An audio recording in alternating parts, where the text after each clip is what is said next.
how do you really communicate an idea or a story? And I do a lot of face-to-face presentations. I love to hear my voice, and I love the warm feeling. So every time I start a presentation, I always find opportunities whereby I can exaggerate.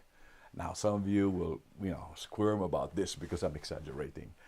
The reason why I exaggerate is that it is an extreme way of communicating a different point of view.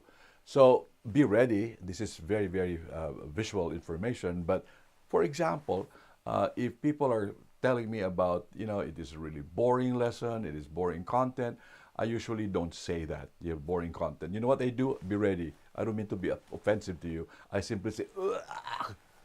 I throw up. I even have the motion. Have you seen many of this content? After reading it for the first 3, 4, 5 times pages, I want to throw up. And people are laughing. Why? Because I express in an exaggerated form my sentiment, emotional together about what they call boring. See, nobody pays attention when they say boring content is boring. Everybody has heard it, right? There's an attorney that I love, and his name is Richard Simmons, the attorney, not the physical fitness person. And he used to attend, he used to make presentations about laws. And then when there's a law that he doesn't like, and again, I don't want to be offensive, be ready for this really exaggerated word, he would say, this law is like sucking canal water. Sucking canal water. And I enjoyed watching it because everybody laughed at it. Because people understand what it means. It's an exaggeration.